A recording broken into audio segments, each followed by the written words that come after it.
First story. My entitled sister invited my daughter's bully to our family vacation, saying he deserves a vacation and has a crush on my daughter. I lost it and refused to come on vacation. Now the family is divided. I 43 am really close to my family, consisting of my siblings, their spouses, their kids, and my parents. Every year we go on a vacation, this time of year for 2 weeks, and come back right before Christmas.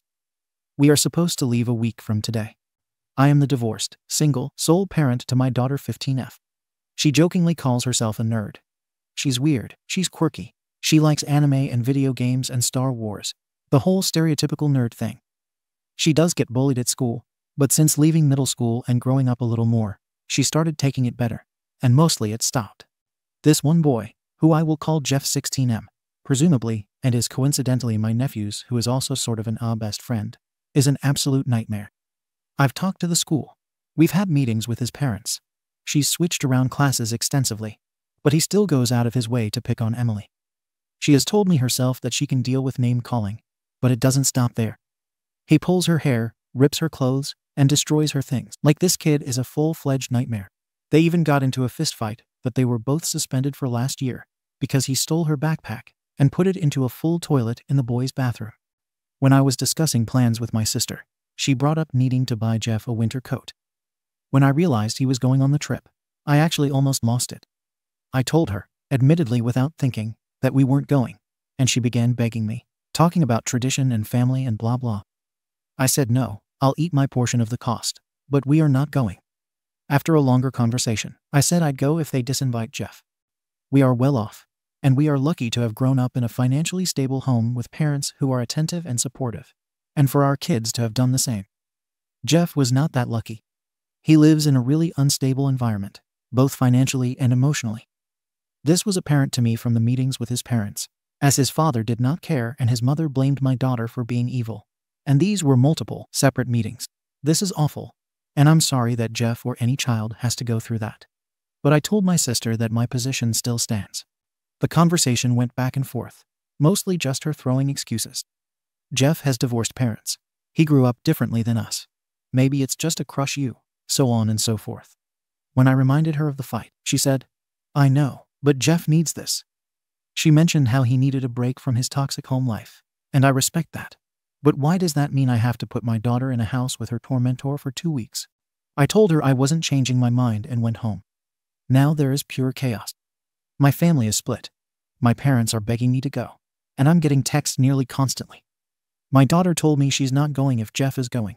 She had a full-blown panic attack over it. Maybe I'm looking for validation, or maybe I really need a wake-up call, and I'm just a selfish arsehole. Top reply. Hold firm. I'd say, since when does our family reward egregious behavior? Reply from OP. Excellent wording, thank you. Comment. NTA, Jeff's situation may be tragic, but your priority should always be your daughter, and it sounds like you've got your priorities straight. Stick to your stance. Jeff is not your responsibility, and asking you to sacrifice your daughter's mental well-being for a child who has repeatedly tormented her is downright cruel. I'm guessing he hasn't even apologized and shown remorse, and they expect you and your daughter to roll over for him just because he has it tough. Time for him to learn a tough lesson, not to take his problems out on others. Reply from OP. No real apology, no. They had to read each other's apology letters for their suspension. But that's it. As I said, it's really sad that a child is struggling in the way Jeff is, but my kid doesn't need to pay for that. There is no consensus bot, but OP was NTA. Update. Hi, everyone, I hope you're good. I have an update or resolution that I figured I'd share, though truth be told it's a bit anticlimactic. Before I start, I wanted to say thank you to anyone who put in their 2 cents. I appreciate all of the comments, though I got overwhelmed with attention very quickly. I'm sorry if any questions remained unanswered. There were a lot of comments. I am still trying to maintain some anonymity, but I am happy to answer any questions that don't impede on that. The night before last, my 3 siblings, their spouses, and my parents all gathered at my sister's house to talk this through. I, very immaturely, sort of walked in with a mild attitude. I knew I wasn't going to change my mind. I felt like this was a waste of time, but my daughter keeps expressing to me how badly she wants to go on the trip, so I went. It started off with my sister and my mom crying and just asking me to go. But that got shut down really fast by pretty much everyone else. My sister expressed that she just felt so bad for Jeff. Again, he's lower class with a mother who treats him like a baby and a father that doesn't care. She mentioned that Jeff and Emily have been polite to each other in the presence of family and figured they were getting over their issues. I did find out that the waiver he was on extended to his tuition, despite being told that it was for his uniforms and school supplies. So my apologies for an incorrect comment I made. Regardless, she was trying to convince me and my entire family to allow Jeff to come. I really do get it, and I am a person who can experience empathy, sometimes to a fault. But for the millionth time, my empathy towards Jeff and his situation does not overpower my need to protect my daughter. As her only parent, it is literally my duty to make sure she is safe. And this is not safe. Thanks to a comment, I did say, "My daughter does not feel safe around Jeff." To which my brother-in-law, the sister in question's husband, replied, "Well, that settles it. The only adult who wanted Jeff to go was my sister. The only people who wanted me to compromise and go and ignore Jeff were my mother and sister-in-law. Everyone else was adamant that Jeff did not go. No one knew he was invited. And it wasn't until I sent in the group chat that I would not be attending because of Jeff's presence that anyone still, including my sister's husband, knew Jeff was going. My father, who is actually a therapist, has been ridiculously supportive through this whole thing. He explained his reasonings for not wanting Jeff there besides the obvious. Most notably, and as many others, including myself, have pointed out, he started bringing up the subject of SA. My nephew mentioned to him that Jeff does like Emily, and if his mindset is as dysfunctional as we are led to believe, he's not currently capable of expressing that to Emily in a healthy way, which could lead to him attempting to SAW her. Note: my sister tried to "I told you so" me about the crush, but I literally laughed at her. I really honestly don't care if he has a crush on my daughter. He's so awful to her. She takes it like a champ. She holds her head up high, and I'm so proud of her for that. But that doesn't change the fact that Jeff has been so sincerely awful to her that it makes me sick. It was ultimately decided that Jeff was not going. Thanks to another comment I saw, I did tell her that she was doing a great thing by trying to help this boy. But her niece came before him in this situation. I brought up that Jeff might retaliate against Emily again, thanks to another comment for being disinvited. So we did come up with a plan, sort of. My nephew had to tell him at school the next day that Jeff was no longer invited, because he didn't want him and Emily to get into a fight. I thought that was a dumb plan. I'm not going to lie. But as long as the blame was off of Emily, I didn't care. We left for the night. Both Emily and I hugged my sister. She apologized. It was generally okay. I'm still frustrated with her for trying to be this boy's savior at the risk of my daughter. And we have yet to have that conversation. But I'm sure it will come with time. My mother told Emily that she was sorry for seemingly wanting to subject her to Jeff. And she didn't mean to come off that way. She simply wanted us to come. I am still frustrated with my mom. But again, a conversation will come with time. I told my daughter not to get her hopes up, because part of me still didn't believe that Jeff was really not going to go. But we proceeded with cautious optimism. In the meantime, I spoke with my lawyer friend, who did advise me not to go on the trip if Jeff was going, and not to speak to him or his parents directly. No problem there. I had resigned myself to not going, and I had no interest in talking to anyone. Additionally, my sister's husband and I had a long talk about how he was really disappointed in her for this. That's not my business, but I was happy that he was still as fiercely protective of my daughter as I always thought he was.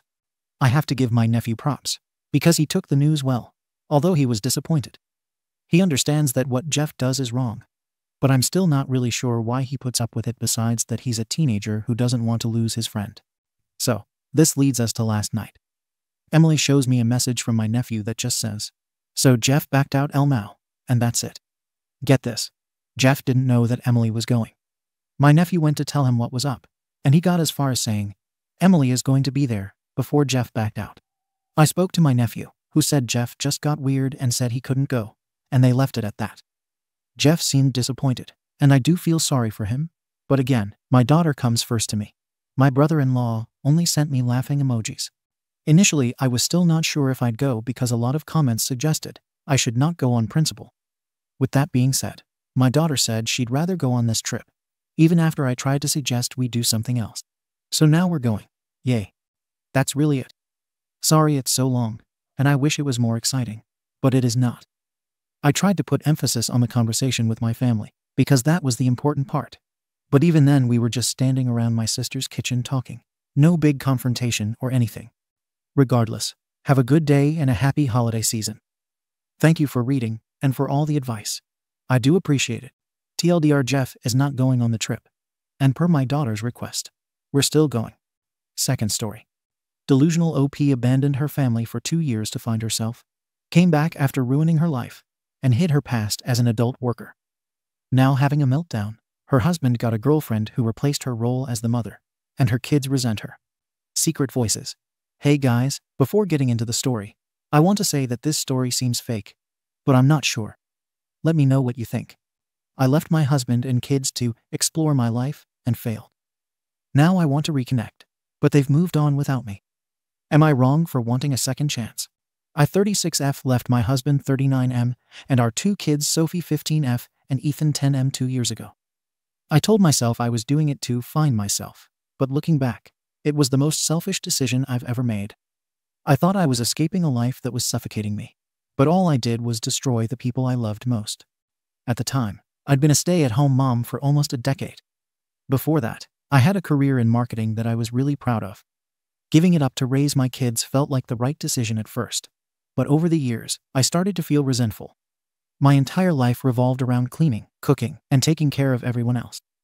I missed feeling independent, accomplished, and in control of my own life.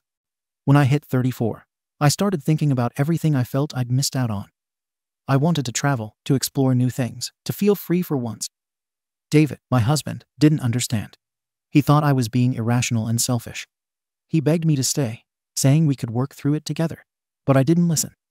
I thought if I stayed, I'd just end up resenting them all even more. I moved to another city, about 2 hours away, and got a job in marketing. I rented a small studio apartment and tried to rebuild my life. At first, it was exciting. I loved having my own space and getting back into the workforce. But after a few months, the novelty wore off. My job wasn't as fulfilling as I thought it would be, and I started to feel just as lost as I had at home. That's when I made my first real mistake. I had started meeting new people through my job, including a woman I'll call Marie. She worked in modeling and told me she made a lot of money doing adult content. At first, I was skeptical, but Marie painted it as empowering and financially freeing. I was struggling to keep up with my bills and wanted to feel like I was doing something bold, something different. I started some modeling work for private clients, which felt harmless enough. But Marie kept encouraging me to go further, saying I could make much more money in the adult industry. I resisted at first, but I felt stuck in a cycle of failure, and the money was tempting. Eventually, I agreed. I told myself it would be temporary, just a way to save up enough to make a fresh start. I used a fake name and avoided sharing any personal details. I was paranoid about being recognized, so I avoided anything that felt too public. But no matter how careful I was, the work quickly started to weigh on me. It wasn't empowering, it was humiliating. I felt like I was losing more of myself with every shoot. By the 6-month mark, I couldn't take it anymore, so I quit.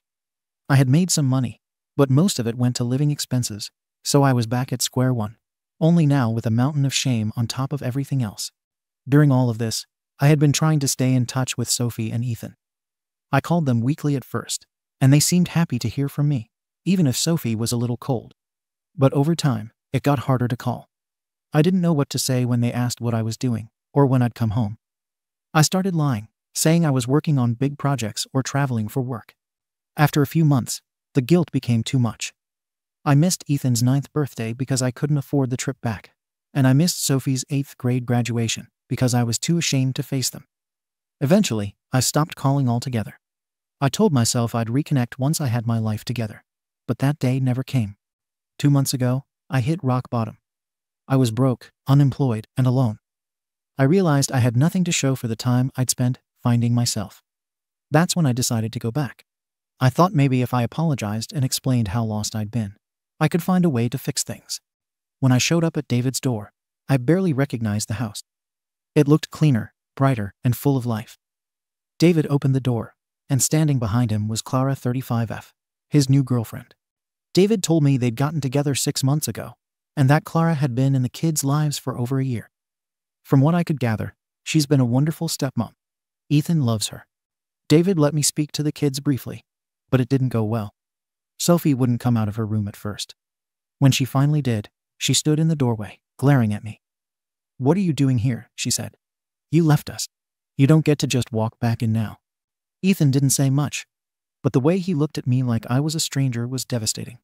Afterward, David told me to leave. I'm staying in a motel now, trying to figure out what to do next. Sophie won't talk to me. Ethan barely knows me. David wants nothing to do with me. I also live in fear that my time in the adult industry will come out. I used a fake name, but the internet is forever. What if someone recognizes me and tells them? What if Sophie or Ethan stumble across it someday? I don't know if I should come clean now or stay silent and hope they never find out. Part of me feels like I owe them the truth, but another part of me knows how much worse it could make things.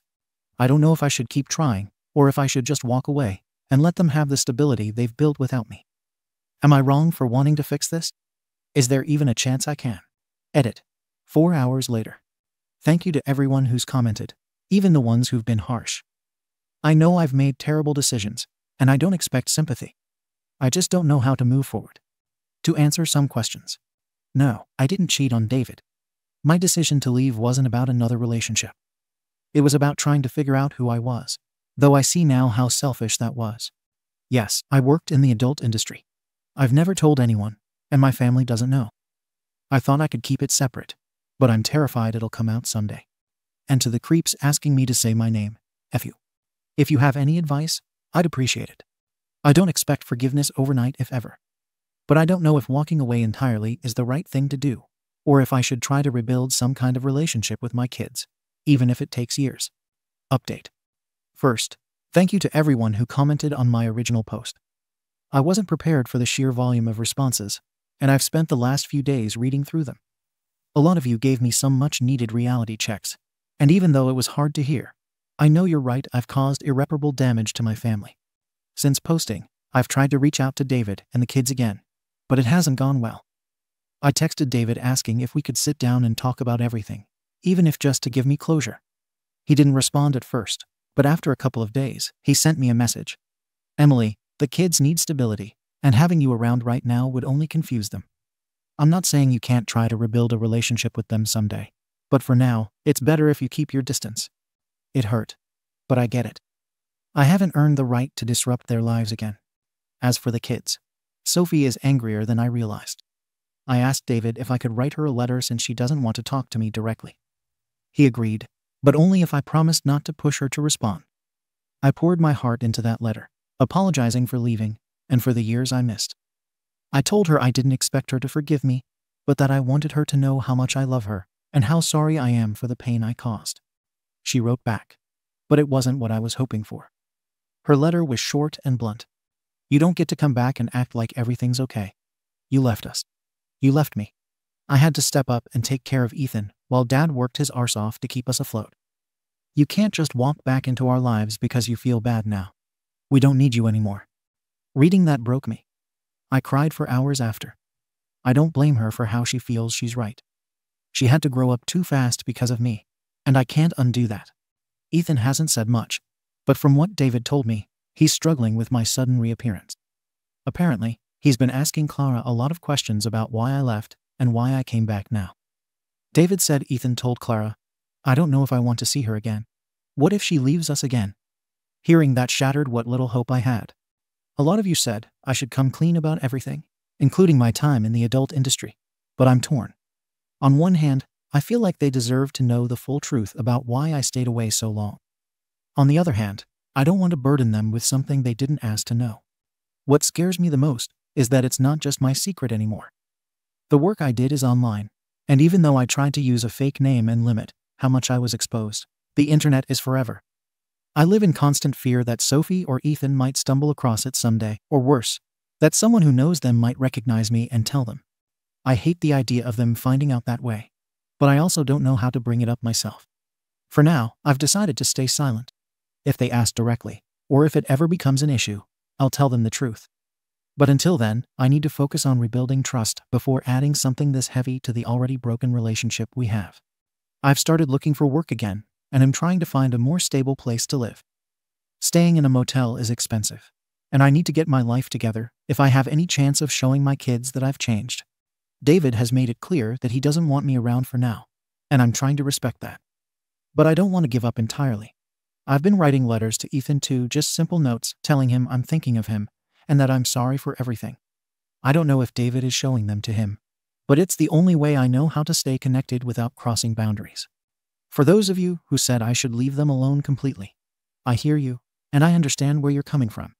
But I can't just disappear again. Even if it takes years, I want my kids to know that I'm here, even if it's just on the sidelines. Thank you again for your support, advice, and even the tough love. I'll keep updating if anything changes, but for now, I'm taking things one day at a time. Update. Things have taken a turn for the worse, and I feel like I've completely lost any hope of fixing things with my family.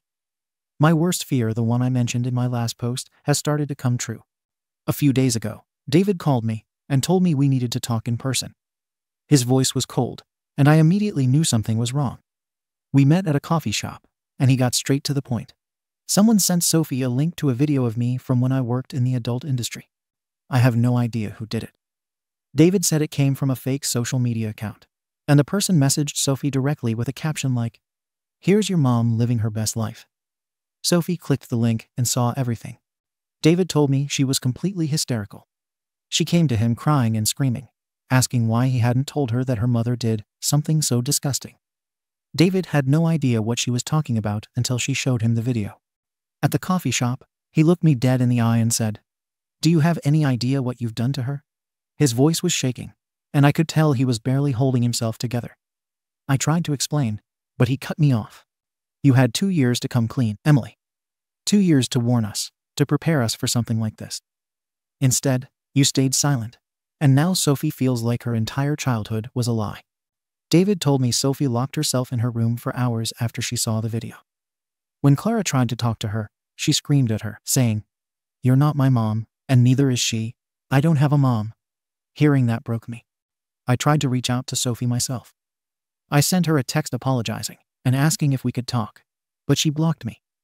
I called David and begged him to let me explain things to her, but he shut me down completely. "She doesn't want to hear from you," he said. "You've done enough damage already."